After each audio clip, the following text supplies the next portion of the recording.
Apakah kita termasuk dalam orang yang bertakwa itu? Maka dalam Al-Quran disebutkan ciri-cirinya. Allah Subhanahu wa taala berfirman dalam surah Ali Imran ayat 133 sampai 135. Wasari'u ila magfiratin min rabbikum wa jannah.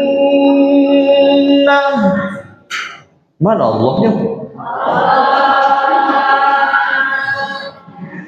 Wa jannatin 'arduha as-samawati wal ardu 'iddat lil muttaqin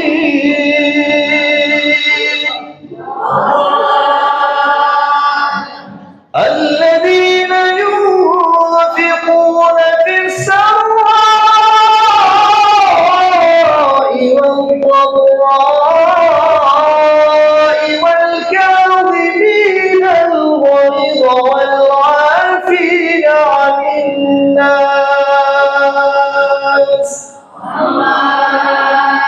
wallahu yuhibbul muhsinin.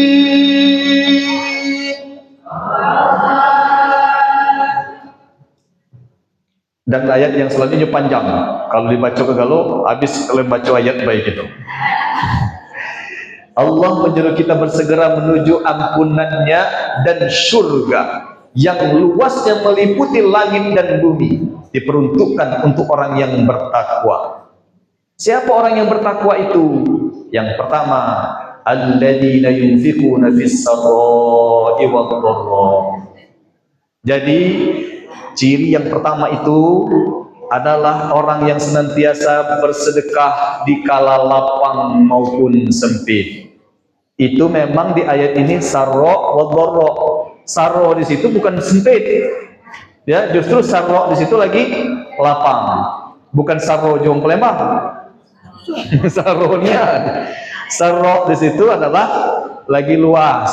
Wa dharra lagi sempit. Jadi kadang kita ini sedang kaya, sedang luas rezekinya, senang bersedekah. Tapi kalau lagi sempit, biasanya berat. Padahal bersedekah itu tidak harus dengan harta. Tapi bersedekah itu bisa dengan senyum, itulah yang kamu hafal. Wajarlah senyum-senyum terus, nengok kata infak tadi. Bu, apa cuma senyum dengan kata infak? Kan sedekah Pak Ustaz, cukuplah itu. Jadi sedekah itu bisa dengan tenaga, dengan pikiran, baru dengan senyuman. Dan kata Nabi, tahlil adalah sedekah, takbir adalah sedekah, ya, tasbih adalah sedekah. Maksudnya apa? Ketika benar-benar tidak ada lagi yang bisa kita sedekahkan, setelah tenaga tidak ada lagi, pikiran sudah mungkin tidak lagi sejernih dahulu kala, apa namanya, kekuatan badan untuk membantu orang lain melalui jabatan dan sebagainya tidak ada lagi, tapi kita masih bisa bersedekah. Paling tidak dengan senyuman. Senyuman pun mulai berat. Tidak bisa membedakan lagi antara senyum dengan marah karena kerutan di wajah. Maka terakhir adalah beristighfar, bertakbir, bertasbih. Maka Allah Maha Adil, kita selalu bisa untuk bersedekah. Ya, yang pertama tadi cirinya apa? Bersedekah di kala lapang maupun sempit. Jangan sampai kita rajin bersedekah itu hanya di bulan Ramadan. Rajin beribadah di bulan Ramadan. Hari Selasa pergi berobat, jalan-jalan hari Jumat. Bulan puasa tobat, habis lebaran langsung kumat. Ya, ya. Tapi memang ingat kemarin kalau wong lahat dia nak kumat dulu baru sholat. Betul. Tanyalah dengan orang rumah itu tidak percaya. Ada jemaah lahat di sini. Ibu ada lahat pagar alam ada? Pagar alam juga. Wah, berarti lahat pagar alam. Awak jahat minta alam. Jadi orang lahat, jemaah lahat, ada pagar alam. Kumat dulu baru salat. Tak percaya itu. Oh, percaya tak kira-kira? Oh, kumat ku dari kau, kumat. Setelah azan, tu nak komat dulu maksudnya. Jadi Allah tu ngomong ke komat tu kumat Pak Haji. Bukan kumat sakit lagi, bukan. Ya sama lah seperti orang sekayu. Nak kayu dulu baru sholat. Belum kayu belum sholat. Ya. Ingat tadi, jangan sampai kita rajin beribadah itu hanya di bulan Ramadan. Selesai Ramadan langsung kumat lagi. Pada hakikatnya bulan Ramadan itu apa? Tarbiyah, bulan pendidikan. Kalau pendidikan, maka setelah selesai pendidikan itu, ilmunya itu harus diamalkan. Maka setelah Ramadan, Syawal ini kita harus meningkat ibadahnya sesuai dengan nama Syawal itu. Apa artinya Syawal? Peningkatan. Seharusnya tetap meningkat ibadahnya. Jangan justru selesai Ramadan ini kembali kumat seperti sedia kala. Maka merugilah orang yang rajin beribadah hanya di bulan Ramadan saja. Karena hakikatnya bulan Ramadan itu adalah bulan pendidikan. Lihat apa yang kemarin pernah kami ceritakan tentang bagaimana ular berpuasa. Kalau ulat berpuasa dengan segala kehinaan sebelumnya, lalu dia muncul menjadi makhluk yang sangat mulia, itu karena dia benar-benar bersungguh-sungguh dalam puasanya. Berarti ulat itu berhasil dalam puasanya. Tapi kalau kita seperti ular, tidak ada perubahan atau bahkan lebih ganas lagi, berarti puasa kita hanyalah formalitas. Naudzubillah, tsumma naudzubillah. Ciri yang pertama tadi apa? Bersedekah di kala lapang maupun sempit. Yang kedua, wal kadhiminal ghaidh,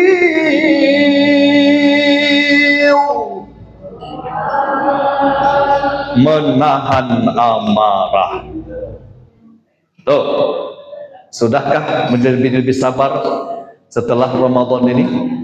Sudahkah kita sanggup menahan amarah terhadap anak-anak kita? Sudahkah lebih sabar menahan suami yang sedang marah-marah? Sudahkah kita bersabar untuk melayani suaminya yang sering keluar rumah?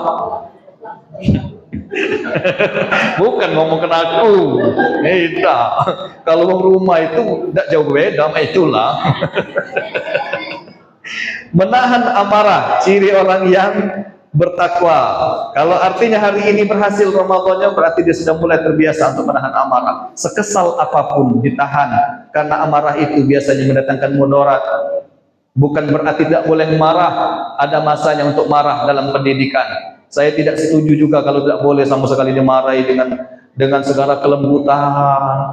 Seluruhnya harus dengan susah juga ngajar macam itu. Itu pribadi aku, tapi ibu ya, aku juga kalau marah juga kalau ngajar. Cuman marahnya itu dalam rangka untuk menegakkan kedisiplinan.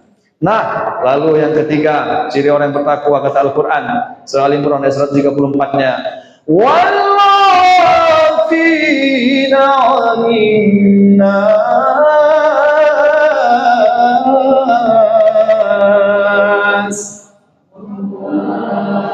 memaafkan kesalahan orang lain.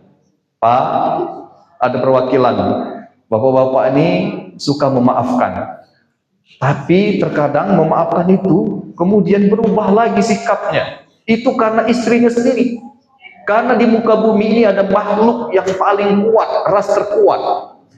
Itu akan lemah lembut ketika hari raya.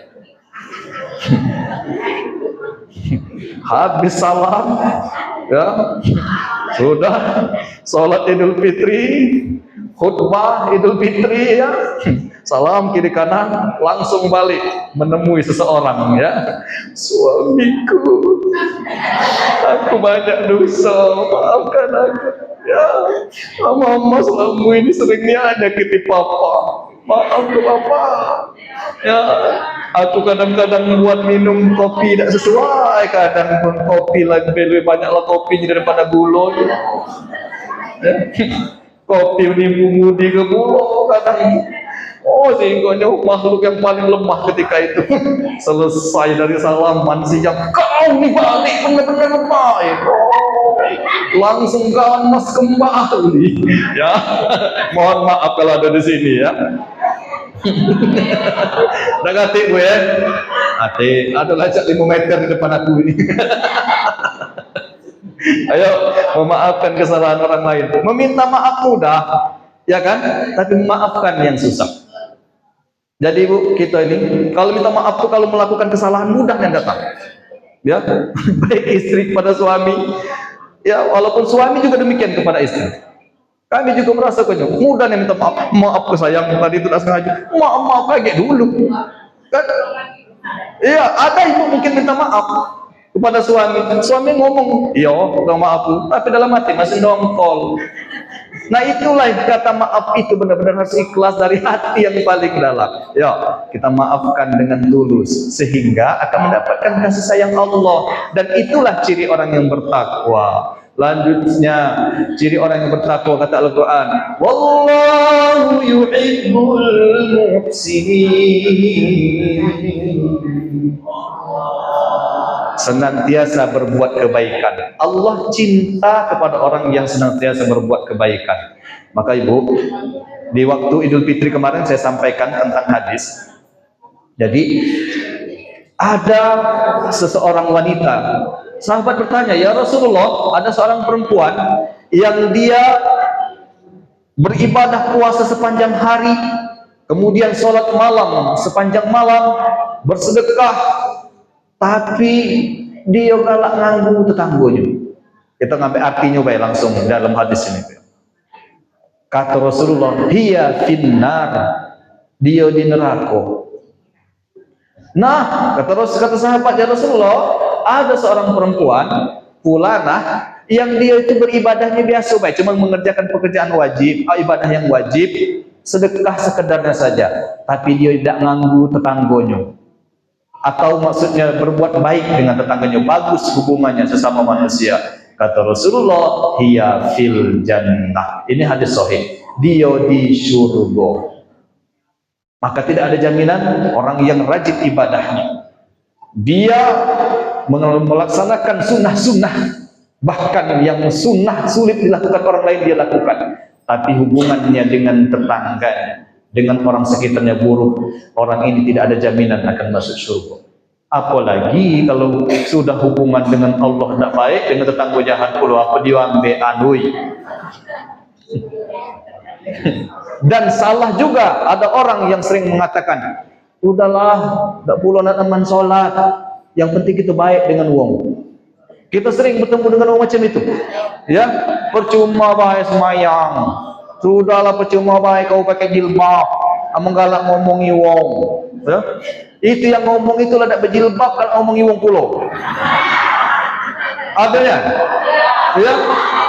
Bu, kalau ada yang ngomong demikian, jadilah paling tidak aku sudah menjalankan kewajiban aku kepada Allah, nanti hubungan aku sama manusia aku perbaiki. Ya, cuma jangan lupa tadi, ingat, kebaikan itu hendaklah kita baik dengan Allah dan kepada sesama manusia, karena hakikat puasa itu ada 2 dimensi yang akan menjadi baik hubungannya kalau dia benar-benar melaksanakan puasa dengan sebenar-benarnya. Apa dimensi yang pertama? Yaitu namanya teologis vertikal, hubungan dengan Allah, ketauhidannya akan baik. Wong yang berpuasa itu bagus pasti tauhidnya, karena dia akan selalu merasa diawasi oleh Allah. Kalau dia tidak bagus, itulah yang namanya kumur-kumur 3 kali keluar 2 kali itu. Maka orang yang puasa jujur dia. Ya, orang puasa itu akan baik hubungannya dengan Allah, dan akan baik pula hubungan sesama manusia. Puasa mengajarkan untuk berlapar-lapar. Mengapa demikian? Agar merasakan penderitaan orang lain. Maka Ibu, kita sebagai bentuk kepedulian kita dengan sahabat kita, saudara-saudara kita yang di Palestina khususnya hari ini, yang semakin menderita, yang semakin dibombardir, ya, geonisida sudah ingin dihapuskan, ingin, ya Allah, ya, maka perasaan orang yang beriman, dia tidak akan mungkin membiarkan saudaranya menderita. Tapi jangan lupa, jangan kita memikirkan yang jauh di sana, tetapi orang dekat kita menderita. Kita makan kuah kambing yang enak, banyak dagingnya, bukan kuahnya baik, tapi tetangga kita kelaparan. Ya, makanya Rasulullah ketika memasak daging memperbanyak kuahnya. Cuma jangan puluh daging ini kamu ambil kuahnya, bayang kamu kasih ke tetangga. Bukan itu maksudnya itu. Ada daging itu dikit-dikit jadilah banyak ke kuahnya, paling tidak sama-sama bagian. Ya, seperti itu kalau berikan yang terbaik. Ya, buah banyak di rumah, yang busuk-busuk dikasihkan dengan uang. Ya, kalau memang ada buah yang banyak, sama ratakan di mana kita bisa berbagi dengan orang lain. Itulah bentuk wallahu yuhibbul muhsinin, orang-orang yang senang berbuat kebaikan dan Allah mencintai orang yang berbuat kebaikan. Lalu yang terakhir, sifat atau ciri orang yang beriman Al-Quran itu yaitu walladzina idza qalu fahishatan aw zalamu anfusahum dzakarullah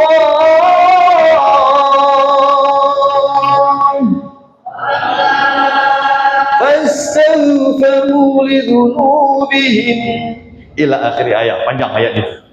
Dan apabila dia melakukan maksiat atau dosa atau dia menzolimi dirinya, dia segera ingat Allah dan bertaubat, tidak mengulangi lagi perbuatannya. Jadi orang yang ciri orang yang bertakwa yang kelima tadi adalah kalau dia melakukan dosa, bermaksiat, dia segera ingat kepada Allah dan tidak lagi mengulanginya.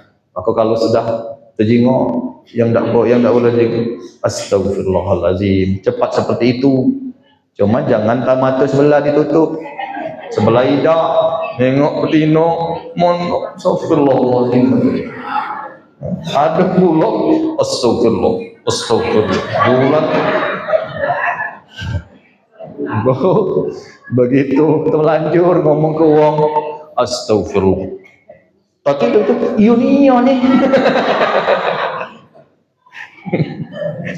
Biasa Bu ya.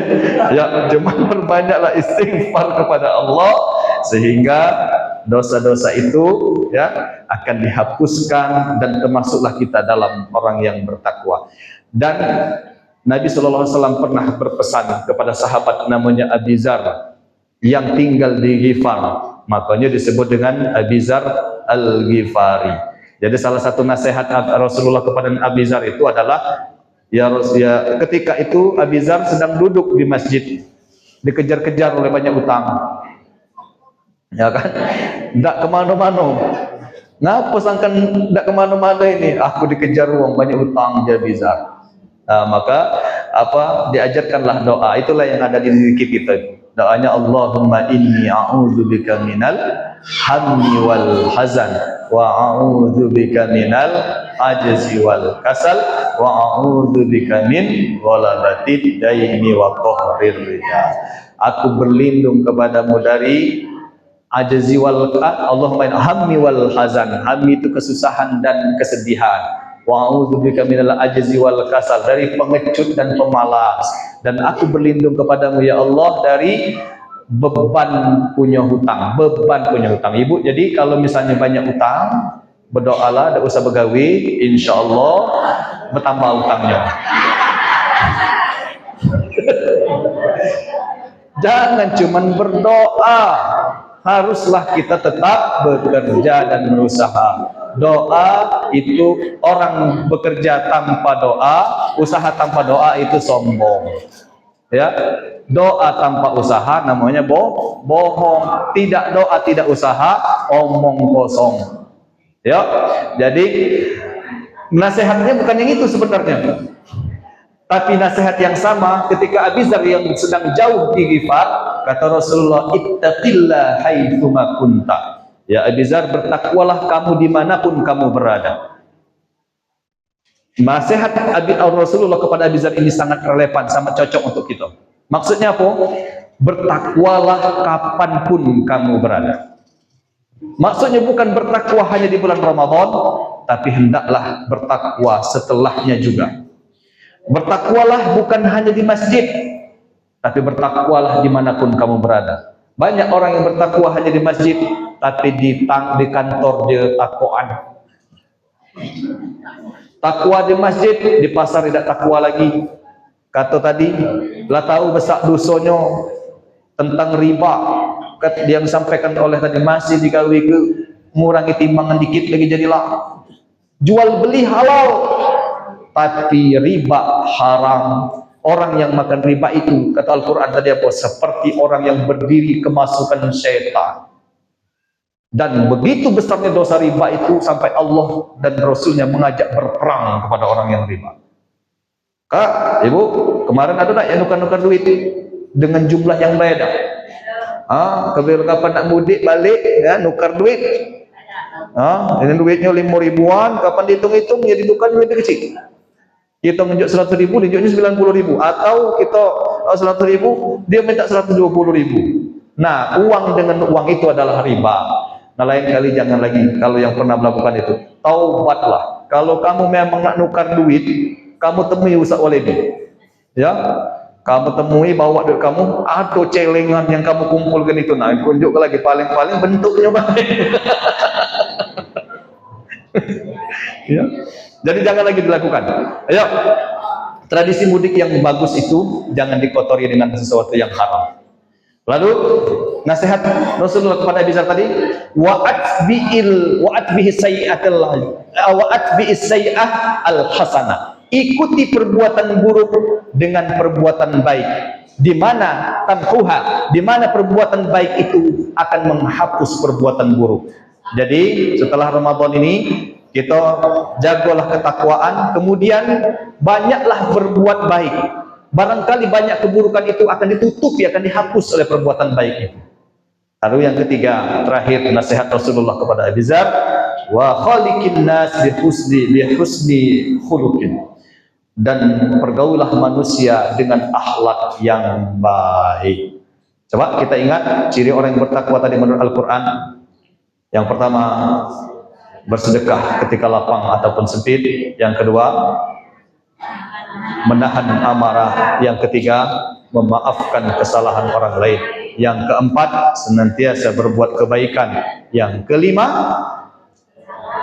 kalau melakukan salah atau dosa, segera ingat Allah dan bertaubat. Lalu kemudian ingat pesan Rasulullah SAW kepada Abi Dzar yang pada hakikatnya itu adalah pesan untuk kita semuanya. Yang pertama, hendaklah selalu bertakwa kapanpun, dimanapun, dan dalam kondisi apapun. Yang kedua, ikutilah perbuatan buruk itu dengan perbuatan baik. Yang ketiga, bergaulah dengan manusia dengan akhlak yang mulia. Itu saja yang dapat saya sampaikan. Mohon maaf atas segala kekurangan. Berjumpa lagi kita di 2 pekan yang akan datang. Nanti diumumkan, silakan ajak keluarga, semua kita yang merasa bermanfaat zikir ini. Bu, percayalah, kita tidak mungkin merasakan itu secara instan. Kadang orang tidak tahu ngaku ucapnya zikir ini tidak dekat manfaatnya. Yakinlah, doa itu pasti dikabulkan. Ada yang ditunda, ada yang diganti, ada yang pertama, doa itu pasti dikabulkan, tapi bisa jadi dalam bentuk yang lain, dalam bentuk atau mungkin nanti diberikan kepada keturunan-keturunan kita, dan yang pasti doa itu akan Allah kabulkan. Saya kira itu saja. Wassalamualaikum warahmatullahi wabarakatuh.